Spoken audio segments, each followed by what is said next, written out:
If you jokingly told someone, "I'll kill you," and they actually died that week, you think the court of law is going to care that you were joking? Okay, that got dark real fast. Where are we going with this?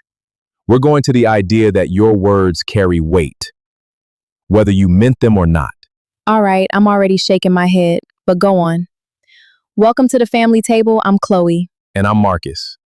Today we're talking about whether your mouth is more powerful than you think. Please make sure you subscribe, like, share, and comment to stay updated with all our content. Here's my position. The devil doesn't operate on feelings. He operates on legality. Exactly. In scripture, words create reality. Let there be light, and there was light. Speech is never just noise in the Bible.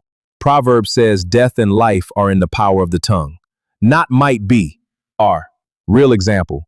I had a coworker who used to say, "I swear this job is going to kill me," almost every single day. Stress, breakdowns, 2 hospital visits in 1 year. Was it the job? Maybe, but he kept speaking death over himself daily. My grandmother used to stop us mid-sentence if we said something careless. She'd say, "Don't speak that over your life." As a kid, I thought she was just superstitious. As an adult, I think she understood something about authority and words that most people ignore. Think about a contract. You don't have to mean it emotionally for a signature to be binding. The law cares about the act, not your feelings about the act. Same with the spirit realm. In my belief, you don't get an exemption because you said "just kidding" after nerd.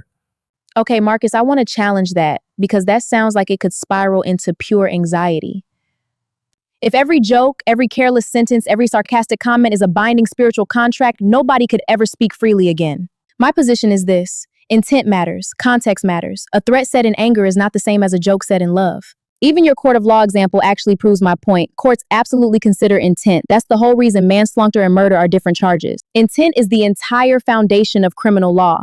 So if we're using legal language, let's use it accurately. Sure, but the act still happened either way. Somebody's still dead either way. True, but the consequence to the speaker is different. That's literally my point. Outcome and intent aren't the same conversation. Real example. My grandmother, rest her soul, used to say, "This child will be the death of me" about my uncle constantly. She lived to 94. He's 58 now and still calling her every Sunday. The words didn't summon anything. What actually shapes our lives more, I'd argue, is the belief behind repeated words, not the words floating around as isolated magic spells. I know a woman who won't even say the word divorce out loud near her marriage, like the word itself is contagious. That's not faith, that's fear wearing face clothing. Okay, that's actually a fair distinction. Fear-based speaking versus faith-based speaking. But here's where I push back, Chloe. Jesus said on the day of judgment, people will give account for every careless word. Careless, not malicious. Careless. That word matters. It means casual speech still counts. Okay, I'll give you that one. That does suggest there's accountability even outside of clear intent. But accountability for careless words could just mean be thoughtful, be kind, watch your mouth around others' feelings. That's different from saying the devil is sitting there with a clipboard, just waiting to legally enforce a joke you made at a barbecue. The clipboard visual got me. Okay, I see what you're doing. Right? I knew it would. Maybe it's not that the devil is hunting for technicalities like some lawyer. Maybe it's that words plant seeds, repeated words become roots, and roots eventually grow into something whether you intended a harvest or not. Okay, the seed and root picture I actually like. That feels less like superstition and more like spiritual cause and effect. Exactly. It's not magic, it's pattern. What you keep saying, you start believing. What you keep believing, you start living. That I can stand behind. Real example on my side now, athletes do this all the time, even non-religious ones. Sports psychologists tell players never to say "don't mess this up" before a shot, because the brain hears the action word, not the negation. So in a weird way, science backs up part of what you're saying, Marcus, just maybe through the brain instead of a courtroom in the spirit realm. See, I'll take that. Whether it's the brain or the spirit, the result looks the same. Words shape outcomes. So maybe the real lesson isn't be terrified of every sentence you've ever spoken. Maybe it's pay attention to your patterns, because your mouth is shaping you more than you realize. Right.